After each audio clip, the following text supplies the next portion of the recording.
அவர் batting பண்றச்சேவோ இல்ல அவர் fielding பண்றச்சேவோ எப்படி injury வராத இருக்கிறதுன்னு பாத்துக்கிறதுன்னு பார்த்தா விராட் கோலி மாதிரி யாருமே பண்றது கிடையாது.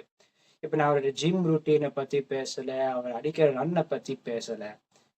பேட்டிங்ல நிறைய பேர் பார்த்துருக்கோம். ஒரு சில பேர் அடிபட்டு இந்த மேஜிக் ஸ்ப்ரே எல்லாம் கூப்பிட்டு அந்த ஐஸ் பேக் மேஜிக் ஸ்ப்ரே எல்லாம் போடுறதுக்கு விராட் கோலி எந்த மேட்ச்லயாவது அவர் பண்ணிருக்காரு அப்படின்னா பார்த்ததே கிடையாது. அப்புறமா ஃபீல்டிங், இப்போ ஒரு பவுண்டரியில டைவ் அடிக்கிறது அடிச்சுட்டு அப்புறம் இன்ஜுரி நான் பார்த்ததே கிடையாது. அவர் ஒரு ஒரு மிருகத்தனமா ஃபீல்டிங் பண்ணுவார்.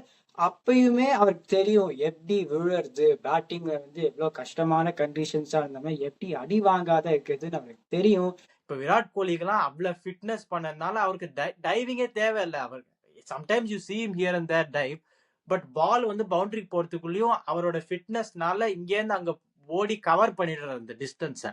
So he has that level of fitness and speed to be able to cover the distance to the ball. So which is why he doesn't need to dive on most occasions. See, most players அந்த மாதிரி பார்த்தீங்கன்னா அவங்களுக்குலாம் அந்த fitness கிடையாது.